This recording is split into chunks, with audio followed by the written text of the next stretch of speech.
주말 여러분을 찾아뵙고 있습니다. 안녕하세요. 한밤의 기막힌 투자 주말 방송의 진행을 맡은 아나운서 박지연입니다. 저희 방송은 요즘 개인 투자자분들에게 핫한 미국 주식, 미국 ETF, 해외 선물에 대한 기초부터 심화 교육까지 또 해외 글로벌 증시 이슈에 대해서도 자세하게 안내해드리고 있습니다. 자, 그럼 오늘 미국 주식과 해외 선물에 대해 다뤄주실 김보낸 칼리의 칼리 전문가님 만나볼게요. 전문가님 안녕하세요. 네, 안녕하세요. 반갑습니다.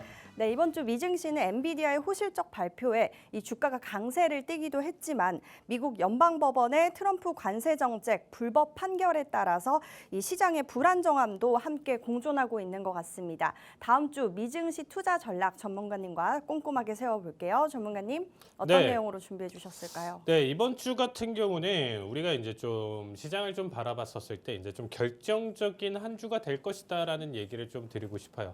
자, 그동안에 제가 정말 이전부터 좀 현금 확보 좀 얘기를 좀 드렸었지만 이제는 조금 결이 다릅니다. 이번 주부터는 정말 M7들은 전체 사실 90%가 아니고 100% 청산을 해도 괜찮다라고 생각될 정도로 이제부터는 우리가 굉장히 좀 힘든 시기를 겪을 가능성이 굉장히 좀 높다라고 보시면 될 것 같아요. 자, 간단하게 이번 한 주 내용 정도만 일단 먼저 브리핑 드려본다라고 하면요. 자, 아직까지는 한 주 기준으로는 그래도 강세를 좀 유지하고 있었던 시장이었다. 최근 기준으로는 다시금 고점 갱신을 하면서 다시금 이제 조정 장세 없이 신고점을 갱신하면서 지속적인 상승을 보여주는 거 아니야? 이제라도 포모가 다시 지금 잡아들면서 테슬라라든지 엔비디아, 아마존, 구글 할 것 없이 M7들 지금 투자를 해서 몇 프로라도 10%, 20%라도 지금 수익을 봐야지 하시는 분들 같은 경우는 절대 착각하시면 안 됩니다. 지금은 정말 더 위험한 자리값이다라고 보시면 될 것 같고요. 자, 이번 한 주 일단 좀 보시면 좀 트럼프한테 미움을 샀었던 애플 정도만 지금 현재 낙폭을 가져왔었고 나머지 M7들 전반적인 반등 흐름 자체를 가져갔었던 시장이고요. M7들 뿐만 아니라 지금 일단 한 주 기준으로 본다라면 또 오랜만에 전체적으로 지금 현재 상승 흐름 자체 섹터 기준으로 전체 섹터 상승 흐름 자체를 보여줬었던 한 주였다 이렇게 보시면 될 것 같습니다. 특히나 리얼 이스테이트라든지 그리고 테크놀로지, 인더스트리얼 쪽에서 강한 상승 흐름 자체를 보여줬고요. 역시나 고점을 계속적으로 갱신할 것이다라는 기대감이 굉장히 큰 시장 흐름이다라고 보시면 좋을 것 같습니다. 자, 여기에 따라서 나스닥 역시 지금 현재 타이밍 기준으로 상승폭을 굉장히 좀 크게 보여줬었는데 글쎄요. 제가 생각했었던 고점 라인 때 내용 자체를 지금 좀 터치를 해줬기 때문에 최근에 여기까지 올라온 것도 저는 정말 대단하다라는 얘기를 좀 드리고요. 앞으로에 대한 방향성 내용 자체에서 오늘은 그 부분에 대해서 좀 핵심적으로 준비를 했으니까 채널 고정하시고 많은 시청 부탁드리도록 하겠습니다. 네, 이번 주에도 높은 상승률 보여주신 칼리 전문가님인데요. 우리 전문가님과 함께 투자 전략, 가격 전략 세워보고 싶다 하시는 분들은 하단의 팍스 통신망으로 들어와 주시면 되겠습니다. 자, 그럼 이제 이번 주 글로벌 증시 이슈 정다영 캐스터 통해서 알아봅니다. 네, 이번 주 주요 글로벌 이슈 짚어보겠습니다. 첫 번째는 중국 수출 규제에도 날아오른 엔비디아입니다. 엔비디아는 올해 2월부터 4월까지의 실적을 발표했는데요. 매출과 주당 순이익 모두 시장 예상치를 상회했습니다. 엔비디아는 수출 제한이 없었다면 이번 분기 매출은 추가로 25억 달러 더 늘었을 것이라고 밝혔고 다음 분기 매출도 최대 80억 달러 더 많았을 것이라고 밝히며 다음 분기 매출 가이던스를 450억 달러로 제시했습니다. 이는 시장 예상치를 다소 못 미치는 수치인데요. 시장 반응은 긍정적이었습니다. 젠스덩 CEO는 글로벌 AI 인플라 수요는 여전히 폭발적이다라며 자신감을 드러냈고 이러한 실적 발표 후 시간 외 거래에서 주가는 4% 넘게 상승했는데요. 지금이 매수 타이밍일지 칼리 전문가님과 알아보도록 하겠습니다. 두 번째로는 완전 복귀 머스크, 로보택시 상용화 기대, 테슬라 지금 가격 적정한가입니다.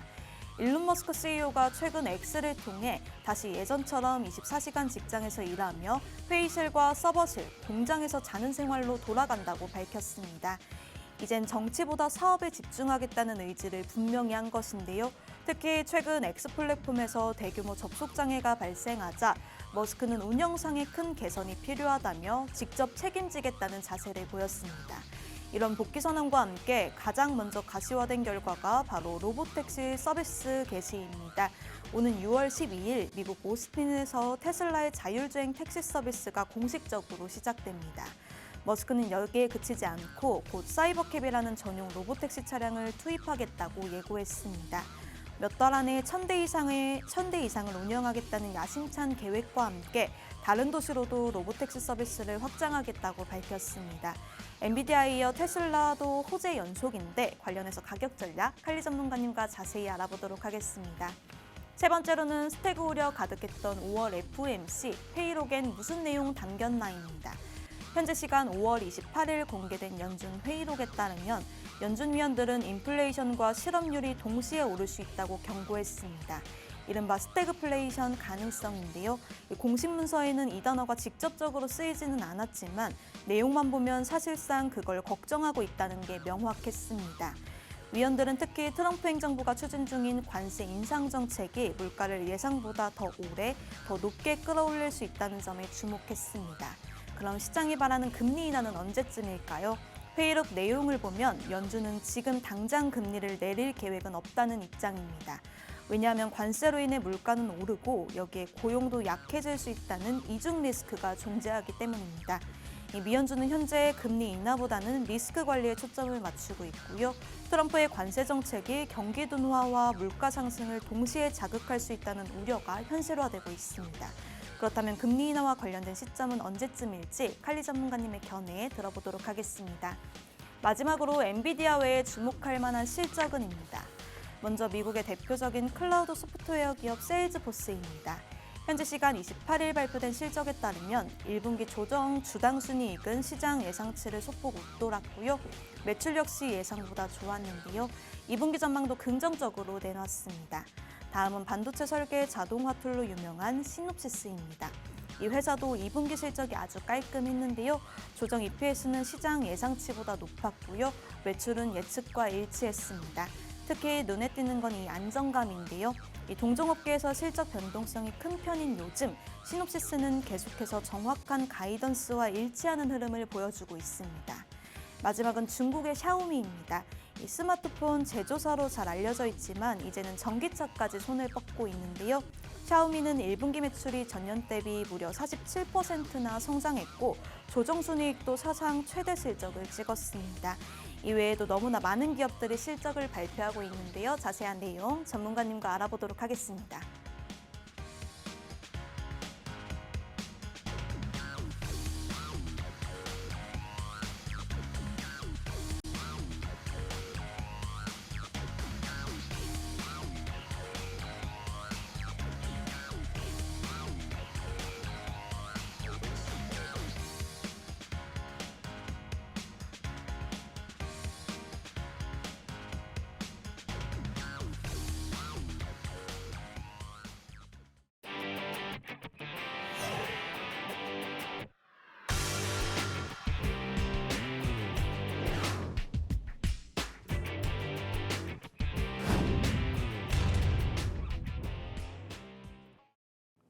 네, 이번 주 글로벌 증시 이슈 첫 번째 이슈부터 보면요.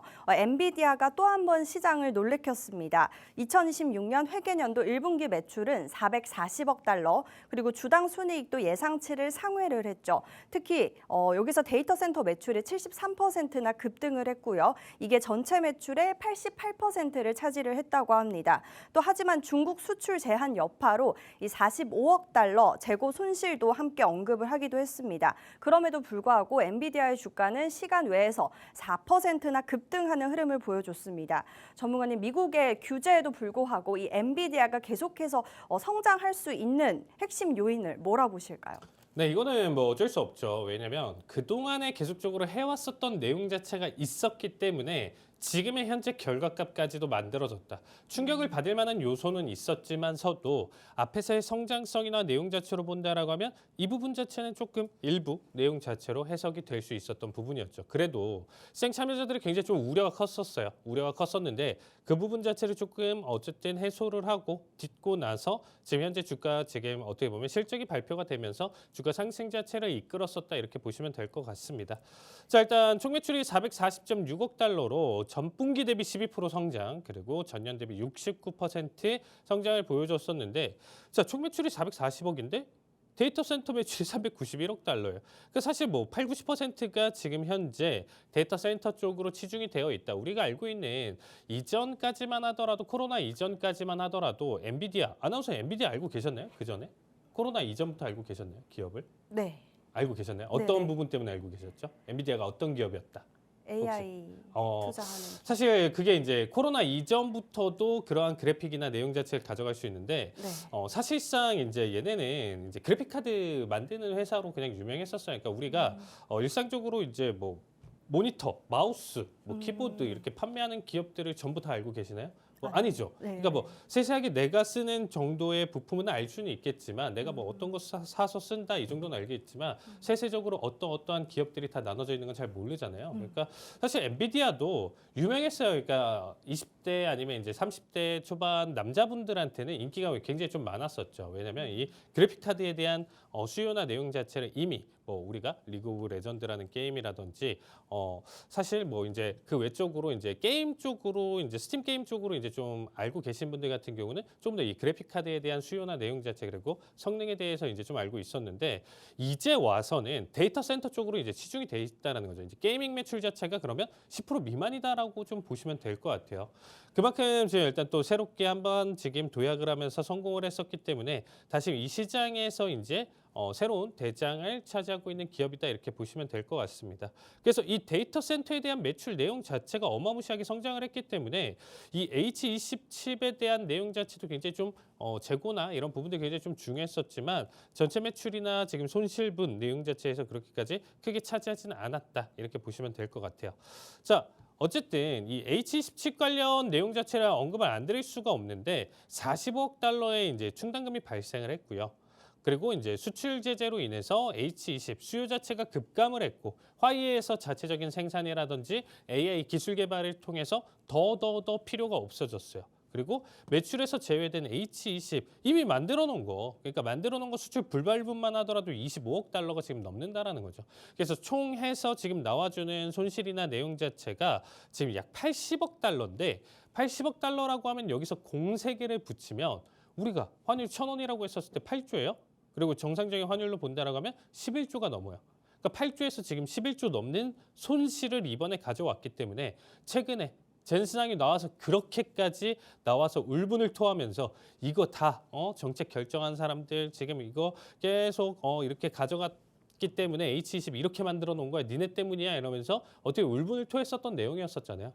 그래도 이제는 앞으로 좀 이 부분에 대한 리스크 자체는 이제 좀 줄었다 이렇게 보시면 돼요. 왜냐하면 더 이상 중국에 대한 이런 저품질, 저사양에 대한 칩 자체를 이제는 만들지 않을 것이다라는 얘기를 가져왔기 때문에 여기 좀 담당하는 매출이나 내용 자체가 좀 준다라고 하더라도 지금처럼 뭐 매출 관련 지금 일단 불발분에 대한 손실이나 내용 자체는 이제는 리스크 자체는 없어질 것이다 이렇게 보시면 좋을 것 같아요.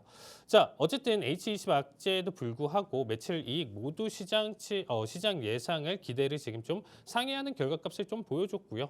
결론적으로는 AI 인프라 수요 자체가 폭발적으로 증가를 하면서 지속적인 성장이나 내용 자체를 계속 보여주고 있다라고 보시면 되겠습니다.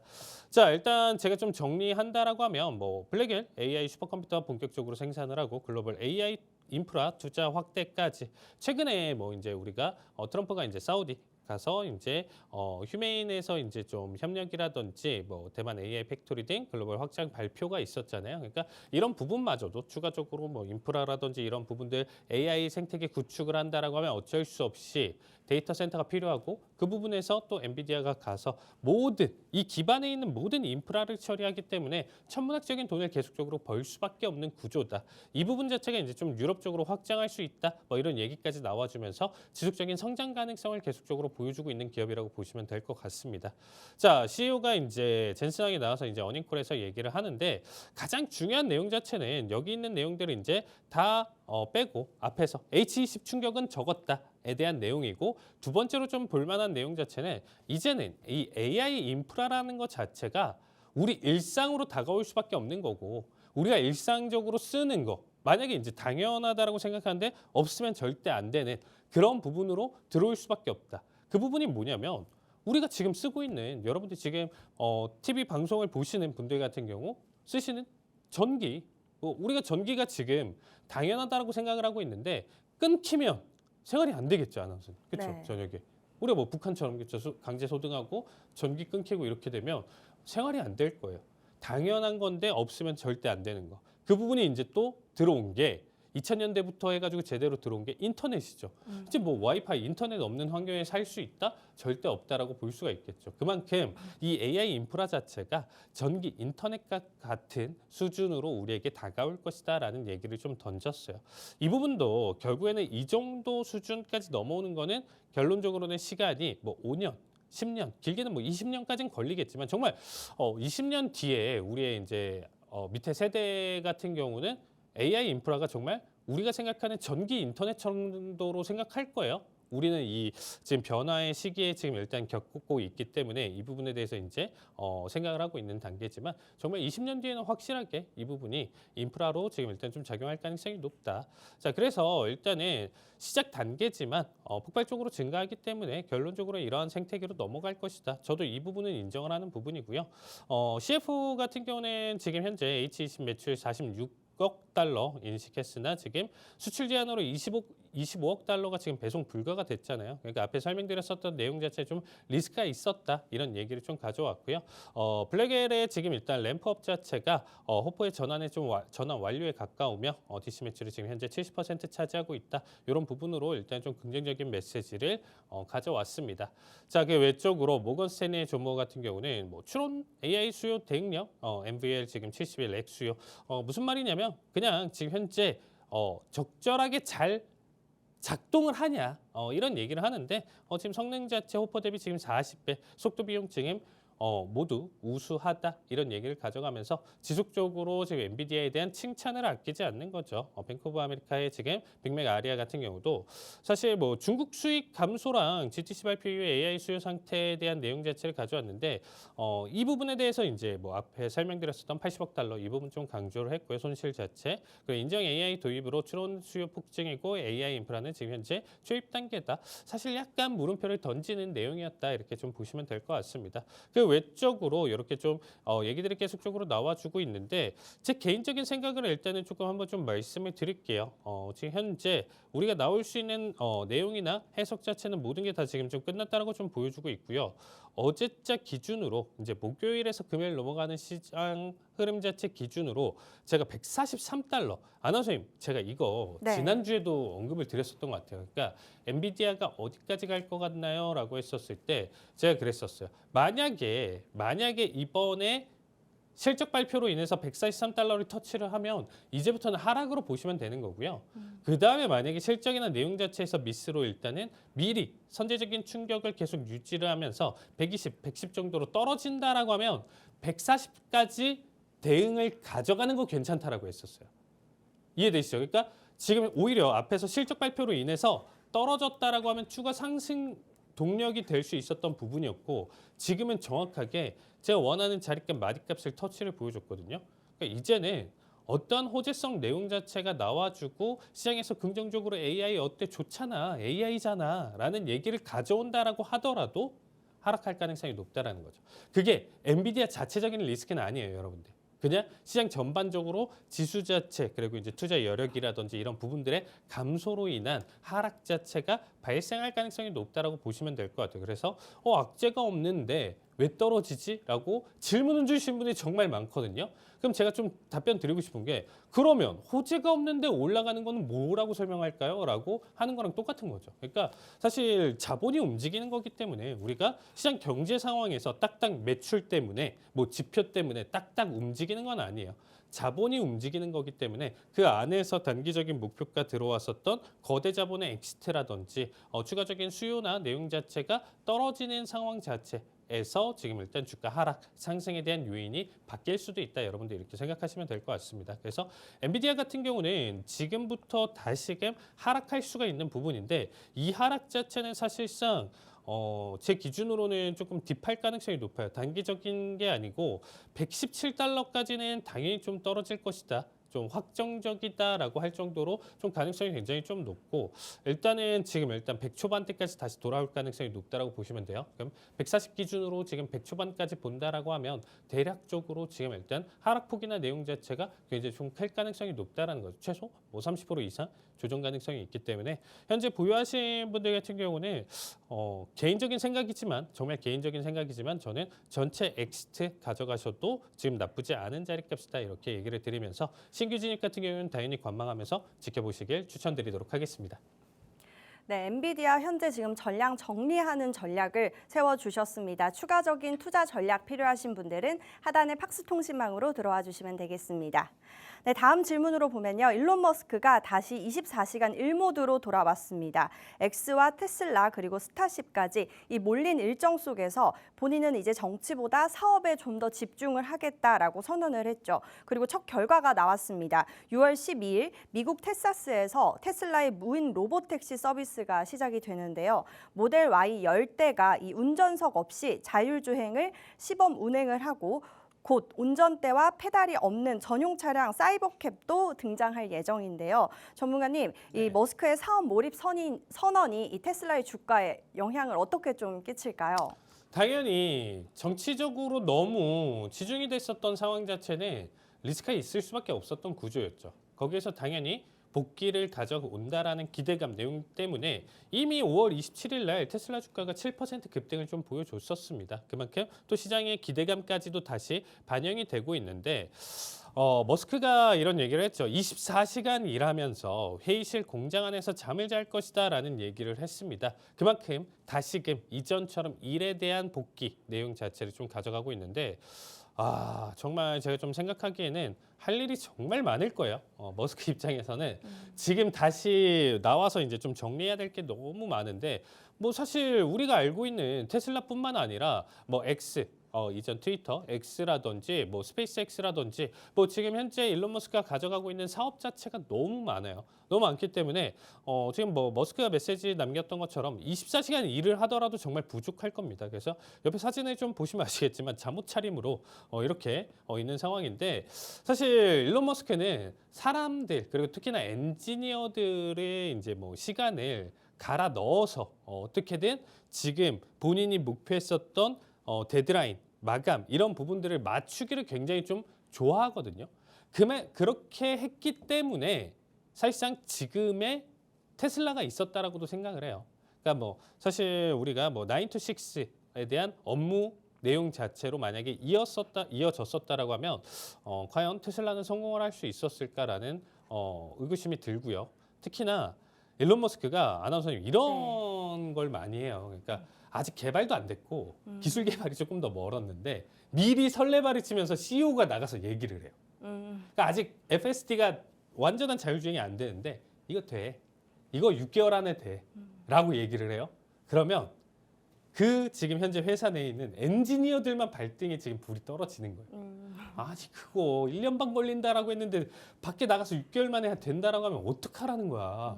이거예요. 네네. 그러면 사람들이 우리가 이제 어렸을 때 이런 거 많이 겪잖아요. 그래도 적어도 시험 전날에는 공부하는 거. 정말 집중을 많이 해서 시험 전날 혹은 시험 몇 시간 전에는 진짜 막 공부 평소에 안 하다가 막 엄청 집중해서 정말 내가 한 달치의 뭐 집중력을 다 발휘를 하잖아요.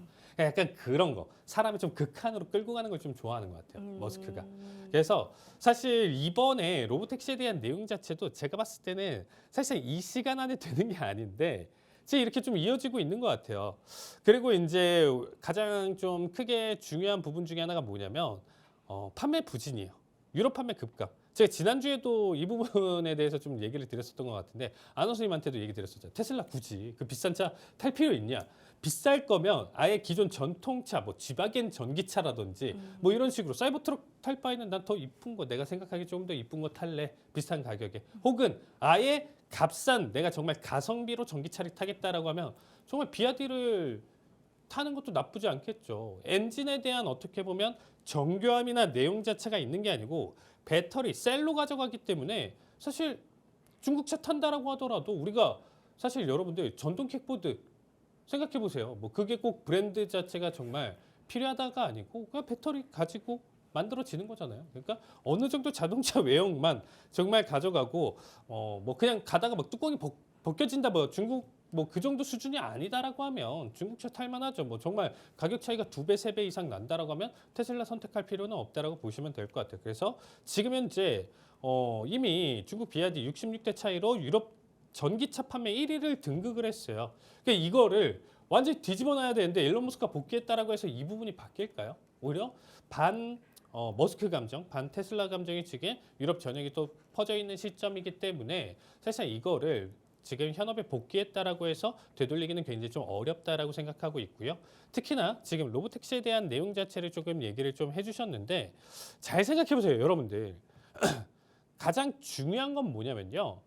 당연히 이런 시도를 하는 거는 우리가 정말 미래가 됐었을 때 정말 안정적으로 AI가 정말 알아서 운전을 해주는 이 시대가 가져가는 상황 속에서 가장 시작점을 어떻게 보면 일론 머스크가 만들어내는 거예요. 어떻게 보면 진짜 이 세계로 넘어간다라고 했었을 때 일론 머스크는 정말 전 세계 또 위인이 될 수 있겠죠. 우리가 옛날에 뭐 에디슨처럼 그런 위인이 될 수 있겠죠. 근데 하고 싶은 얘기가 뭐냐면요. 여러분들 택시는 원래 내가 운전을 안 해요. 맞죠? 택시는 원래 내가 운전을 안 해요. 그러니까 자율주행이 필요가 없는 거예요. 가장 또 중요한 건 뭐냐면 아무리 AI가 자율주행을 잘한다라고 하더라도 이 사고라는 것 자체는 나만 운전 잘한다고 되는 게 아니고 갑작스러운 액시던트가 발생할 수 있다라는 거죠. 그냥 중앙차 침범해가지고 갑자기 뭐 덤프 트럭이 나올 수도 있는 거고요. 뒤집어질 수도 있는 거고. 그러니까 제가 얘기 드리고 싶은 건 뭐냐면 FSD라고 해서 완벽한 내용 자체는 존재하지는 않는다, 이 세계에. 왜냐면 지금 이 내용 자체뿐만 아니라 개별적으로 운전하는 사람들이 계속 있기 때문에 모든 사람들이 이제는 운전을 안 하고 버스든 택시든 뭐 덤프든 모든 게 자율주행으로 넘어가면서 그 시스템 자체가 완벽하다라고 하면 제가 인정을 할 텐데 그 내용 자체가 아니다라는 거죠. 그러니까 여러분들 로보택시에 지금 너무 기대는 하지 마세요. 그러니까 이러한 시작을 가져가는 거, 여는 거 자체는 의미가 있다라고 보시면 될 것 같은데 이 부분 때문에 로보택시가 지금 막 전체적으로 확장되면서 여기에 대한 수요 폭증과 내용 자체는 기대하기는 지금 어렵다. 이건 1, 2년 갖고 될 건 아니고요. 제가 봤을 때 10년 이상의 인프라, 내용 자체 확인 테스트까지도 다 이어져야 되는 내용이다라고 보시면 될 것 같습니다. 그래서 사실 저는 좀 별로 그래서 테슬라가 최근에 그래도 올라와준 자리값 자체가 제가 생각했었던 라인 때마저도 지금 일단 좀 돌파를 했어요. 저는 356 자리값을 좀 예상을 했었는데 360 중반대까지 올라와줬거든요. 그래서 이미 여기까지 올라와준 시점에서 지금 일단 좀 놓고 본다라고 하면 테슬라는 여기까지. 여러분들 여기까지가 지금 일단은 좀 한계할 가능성이 높고 이제부터는 본격적인 하락을 가져갈 가능성이 높기 때문에 악재로 가져갈 건 너무 많다라는 거죠. 호재, 지금 얘기 드렸던 내용 호재보다는 악재가 더 많기 때문에 테슬라 제일 조심해야 되는 상황이고요. 저는 오히려 지금 타이밍 자체가 정말 투자를 하고 싶다라고 하면 인버스 자체를 좀 투자를 좀 권해드리고 싶어요. 그러니까 테슬라 사실상 뭐 ETF 인버스 내용 자체로 좀 접근을 해서 보셔라. 이럴 정도로 지금 테슬라 주가 자체는 완전히 최고점에 도달을 했고 앞으로 계속적인 하락 자체를 만들어갈 가능성이 높다. 이렇게 정리해드리도록 하겠습니다. 네, 앞전에 엔비디아도 관망 전략 주셨는데요. 테슬라도 마찬가지로 지금은 현재는 보수적인 스탠스로 우리가 바라보자라고 해주셨고요. 차라리 테슬라 인버스를 권장을 해주셨습니다. 네, 추가적인 가격 필요하신 분들은 하단의 팍스통신망으로 들어와 주시면 되겠습니다. 네, 세 번째 질문 보면요. 미국 연준이 공개한 5월 회의록에 이 인플레이션과 실업률이 동시에 오를 수 있다라는 경고가 나왔습니다. 이 연준이 스태그플레이션 가능성을 언급을 하지는 않았지만 이 트럼프의 관세 정책이 물가를 더 오래 높게 자극할 수 있다라는 우려가 컸습니다. 특히 이 금리 인하에 대해서는 아직은 때가 아니다라는 말을 또 하기도 했는데요. 소규모 기업 업계는 이미 관세 부담에 대한 수익성 우려를 지금 제기를 하기도 했습니다. 전문가는 이 관세발 스태그플레이션이 회의록에서는 강조가 됐었는데 이 높은 관세율은 계속 완화되고 있는데 지금 5월 FOMC와는 현재 지금 다른 상황이잖아요. 첫 네. 금리 인하 시점은 언제로 보실까요? 자, 이번 금리 인하 진짜 좀 어려운 것 같아요. 저는 사실 7월 30일은 그래도 선제적인 한 번의 금리 인하를 보여주고 그 다음에 이제 스탠스한 내용 자체를 보면서 뭐 한 번으로 정말 끝낼 수도 있다 이렇게 좀 생각을 했었는데 이게 지금 좀 넘어갔어요. 그러니까 이제 9월, 10월 달 지금 기준으로 완전히 좀 넘어갔다. 뒤로 넘어갔고 정말 극단적인 표현이지만 올해 금리 인하를 안 할 수도 있고요. 정말 빠르게 시작한다라고 하면 12월이 될 수도 있습니다. 자, 대신에 이제 좀 참고할 필요는 있는 부분 자체가 뭐냐면 정말 최근에 아나운서님 우리가 매주 얘기는 하지만 트럼프 대통령이 매번 말 바꾸기를 하죠. 네. 어쩔 때는 기분 나빠서 뭐 유럽 50% 관세 부과한다고 했다가 또 취소했다가 중국에다가는 145% 부과했다가 또 유예를 한다고 했다가 막 계속 지금 뭐 어느 국가에는 협상을 하고 지금 하다가 결국에는 지금 미국에서 이거를 위법행위라고 판결을 했었죠. 그만큼 막아두면서 트럼프가 지금 이렇게 지금 시장을 기만하고 지금 가져가는 이런 모든 것들이 위법이다라고 할 정도로 사실 정말 어렵게 만드는 상황이에요.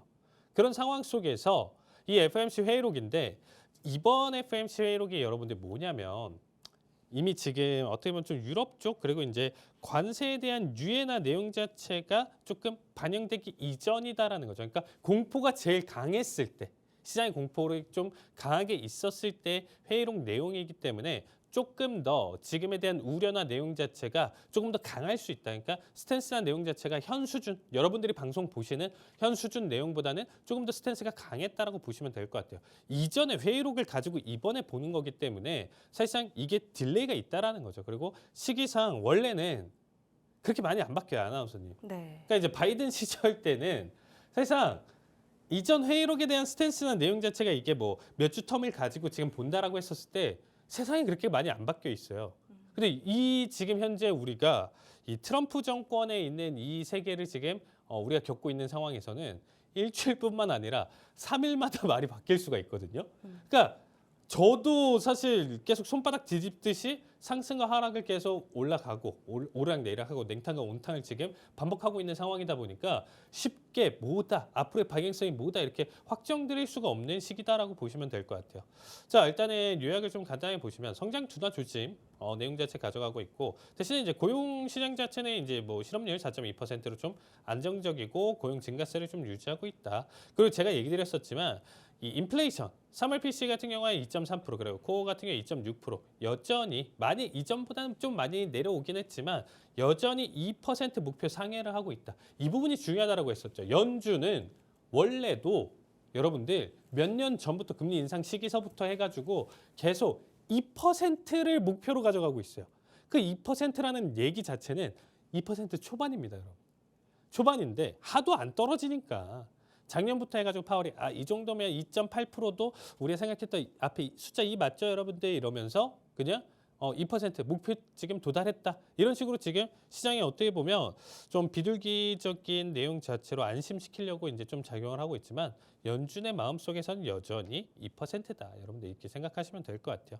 그러니까 무역 정책에 대한 충격, 뭐 관세에 대한 내용 자체 이렇게 좀 우려를 하고 있는 상황이고요.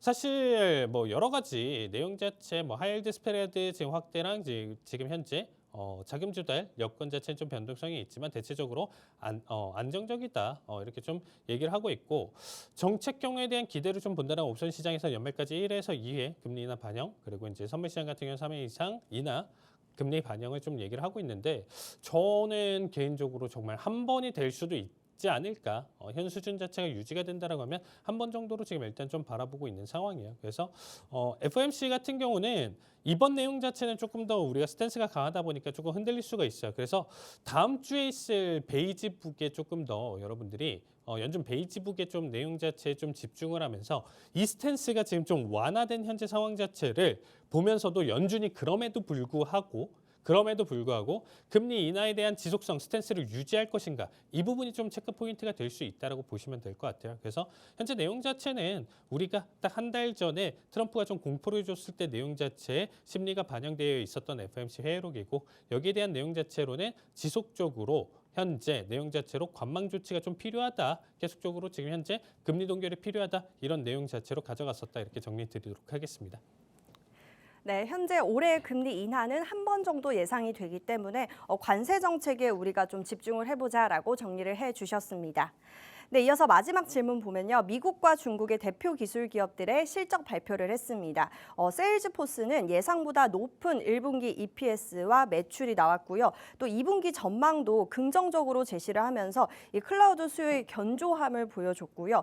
또 반도체 설계 툴의 강자 시놉시스는 이 예상치를 일치하는 매출과 또 높은 이익률로 안정감 있는 실적을 증명을 했습니다. 그리고 또 샤오미도 47% 매출 성장률을 기록을 했죠. 전문가님, 최근에 증시가 다시 지금 상승 랠리를 타고 있는 것 같은데 저희가 좀 눈여겨볼 만한 기업 좀 부탁드려요. 자, 일단은 세일즈포스 얘기를 좀 해주셨는데 제가 일단은 좀 핵심 실적 자체를 좀 요약을 해보면요. 매출 그리고 이제 뭐 구독 및 지원 매출 자체가 전년 대비 8%씩 증가를 보여줬습니다.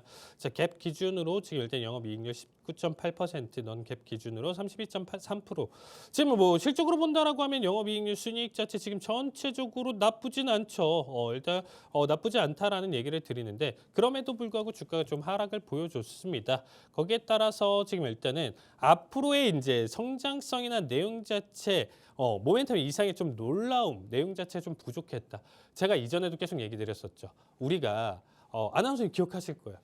1,000만 원짜리를 우리가 구매를 했었을 때 처음 내가 정말 돈을 벌고 뭐 하다가 1,000만 원짜리 명품을 샀었을 때 그 기쁨, 희열 이 내용 자체가 어마무시하잖아요. 네. 근데 그 내용 자체로 이제 벌이가 어느 정도 안정이 돼서 늘 1,000만 원짜리를 사요. 그럼 2번, 3번, 4번 때는 그 첫 번째 그 감흥만큼이 안 된다라는 거죠.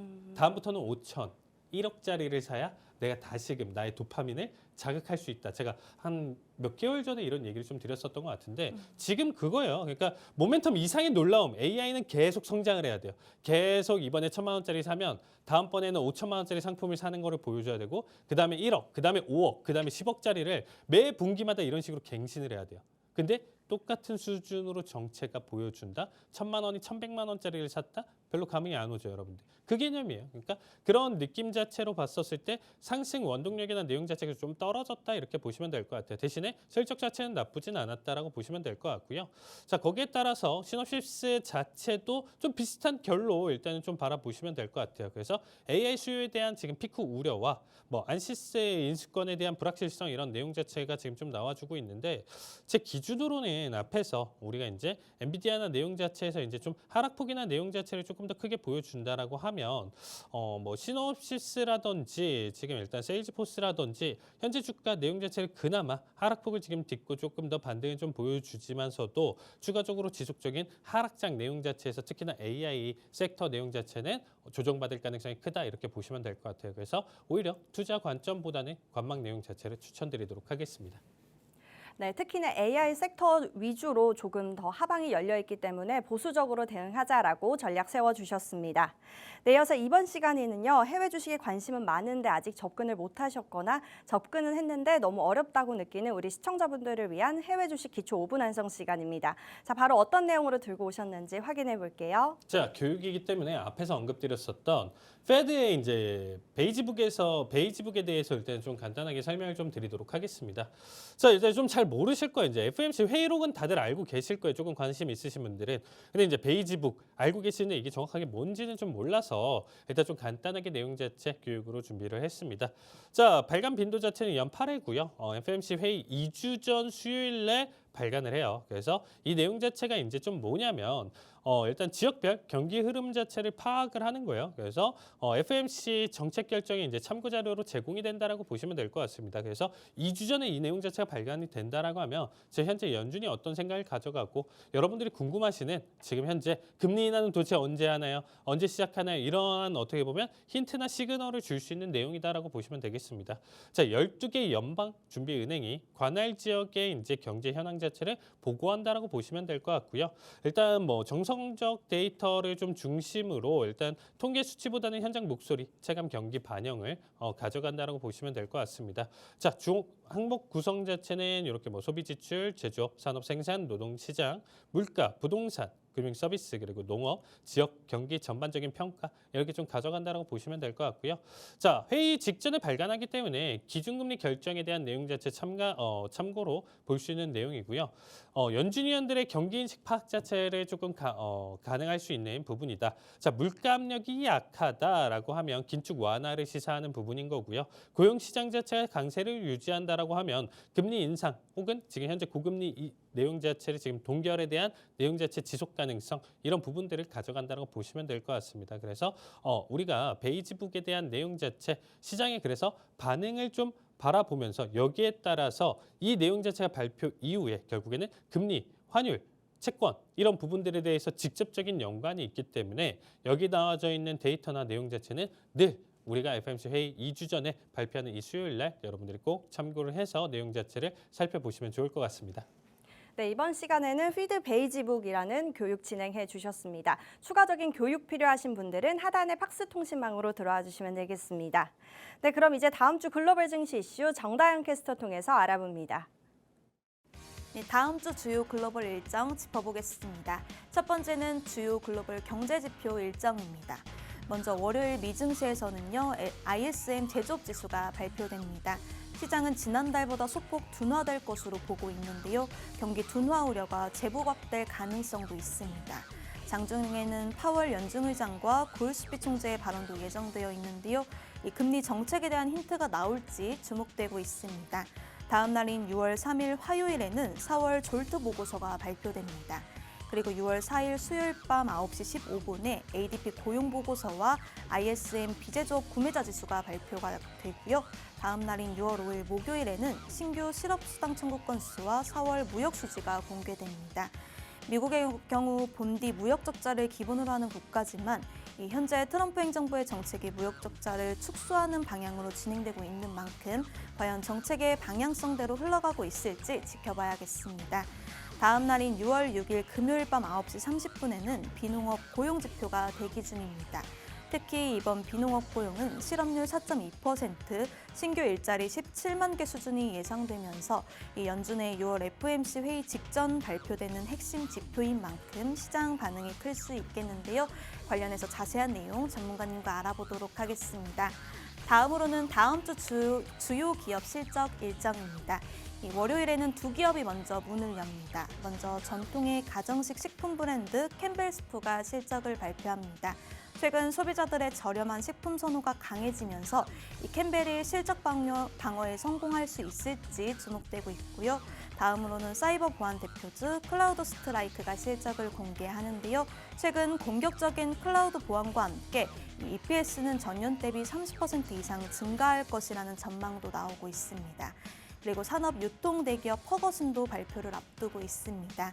또 하나 주목할 곳은 달러 제너럴입니다.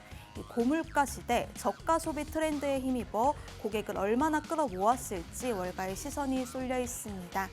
수요일은 리테일과 기술 기업이 조화롭게 섞여 있는데요. 먼저 생활용품 저가 유통업체 브랜드인 달러트리와 파이브빌로우가 나란히 실적을 내놓고요. 기술 쪽에서는 몽고가 눈길을 끌고 있습니다. 그리고 한때 밈 주식 열풍의 주인공이었던 게임스탑도 수요일 실적을 발표합니다. 이 실적 자체보다는 깜짝 변동성에 투자자들이 더 주목하는 분위기입니다. 이번 주 하이라이트는 단연 목요일인데요. 시총 1조 달러를 돌파한 브로드컴이 실적 발표가 예정되어 있습니다. 함께 발표하는 룰루레몬도 주목해볼 만한 이유가 있는데요. 여름 시즌을 앞두고 이 고가 스포츠웨어 수요가 얼마나 살아나고 있는지 체크 포인트가 될 전망입니다. 이외에도 너무나 많은 기업들이 있는데요. 자세한 내용은 전문가님과 알아보도록 하겠습니다.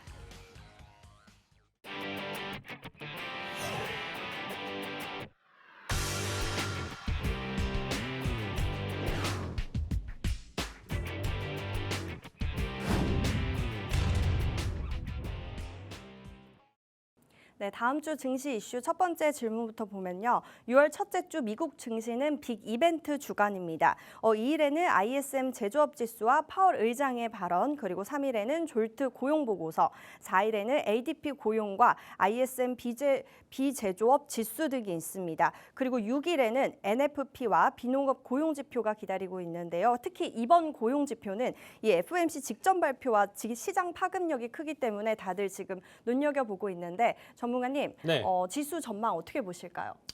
지수 전망으로 일단 좀 얘기를 드린다라고 하면 앞에서 설명드렸던 것처럼 이번 주 이제 우리가 돌아오는 주 같은 경우는 슈퍼위크예요. 슈퍼위크인데 왜냐면 이제 ISM 같은 경우는 이 S&P PMI 지수랑 좀 다르게 미국 내에 어떻게 보면 있는 기업들 기준으로 가져가기 때문에 정말로 참고할 수 있는 내용이나 실질적으로 지수의 반영 내용 자체를 확실하게 좀 보여준다고 보시면 될 것 같아요. 그래서 중요하고 거기에 따라서 지금 졸트라든지 그리고 당연히 실업수당 청구 건수는 매주 발표고 비농업이 지금 있거든요. 그러니까 ADP랑 비농업 같이 껴있는 상황인데 비농업 지수가 이제 이번 주 굉장히 좀 중요할 가능성이 높다. 아나운서님 얘기하신 것처럼 오히려 지금 현재 고용이 꺾이는 내용 자체가 시그널을 보여준다는 것 자체가 지금 현재 경기 둔화에 대한 어떻게 보면 힌트 내용 자체 오히려 경기 둔화일 수도 있다 이렇게 판단을 할 수 있거든요.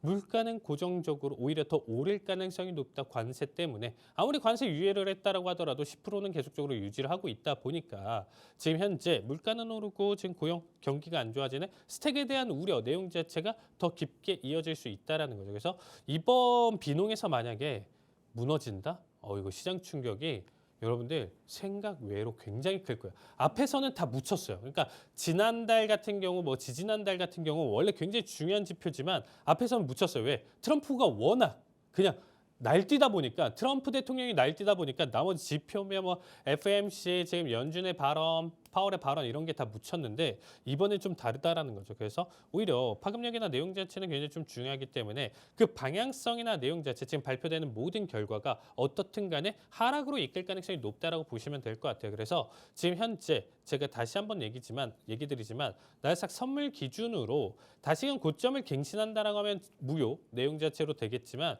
현재 기준점으로 본다라고 했을 때 19,600 그리고 최종적으로 18,300 중반대까지 지속적인 하락 가능성이 있어요. 근데 이게 다음 주 한 주 기준으로 제가 원하는 최종 목적지까지 그럼 무려 3,000포인트 이상 빠지면서 15% 이상 급락할 수 있는 자리값이다라는 거죠. 그러니까 여기까지도 지금 좀 도달할 수 있기 때문에 대응하시는 분들 특히나 M7들 위주 비중 높으신 분들 같은 경우는 다음 주 기준으로 악재가 아닌데 무조건 하락을 보여줄 수 있다 이렇게 생각하시면서 시장 대응 바라보시면 좋을 것 같습니다.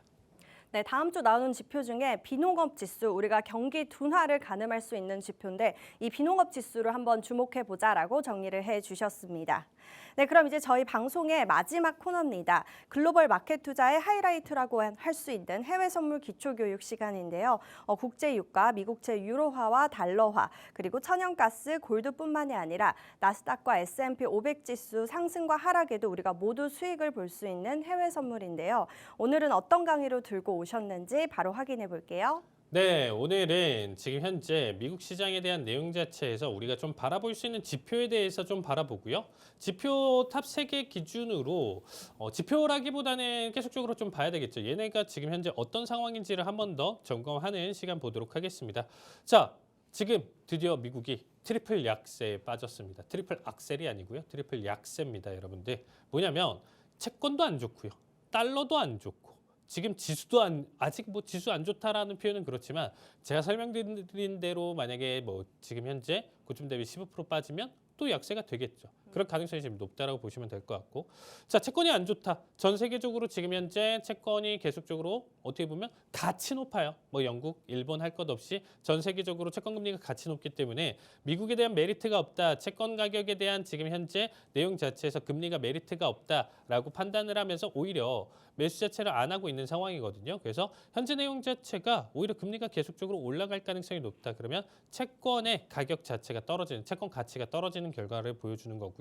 거기에 따라서 동반 약세로 보여주는 게 사실상 어제죠. 상승폭을 다시 100까지 안착을 했었던 달러 인덱스가 지금 99달러 지금 초반으로 다시 무너졌습니다.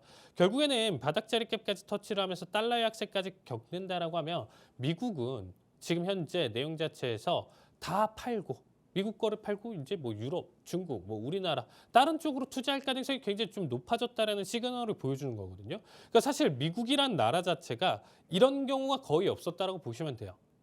그러니까 적어도 주식이 좋으면 채권금리, 왜냐하면 주식 쪽으로 위험자산 쪽으로 지금 몰리다 보니까 나머지에서 좀 약세를 보일 수는 있다지만 지금 뭐 보통은 그럼 또 반대 상황이 된다라고 하면 주식이 안 좋을 때 어떻게 보면 채권금리에 대한 내용 자체 그리고 이게 떨어지면서 채권에 대한 메리트가 올라가는데 이도저도 아니다라는 거죠. 그러니까 지금 미국 다 팔고 떠나는 거 아니냐 이런 얘기까지 지금 같이 나와주고 있는 상황입니다. 그래서 지금 마지막으로 이제 앞에서 채권금리도 그렇고 지금 현재 달러 인덱스도 그렇고 나스닥마저도 떨어진다라고 하면 우리가 단순한 조정이 아니고요.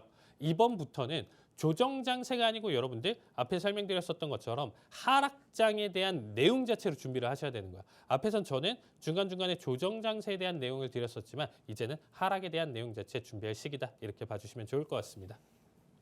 네, 미국 채권과 또 전체 지수가 떨어진다면 우리가 하락장에 조금 대응하는 전략을 세워보자라고 정리를 해주셨습니다.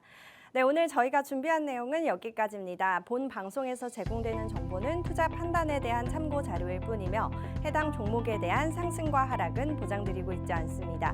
저희는 다음 시간에 뵙도록 하겠습니다. 시청해주신 여러분 고맙습니다.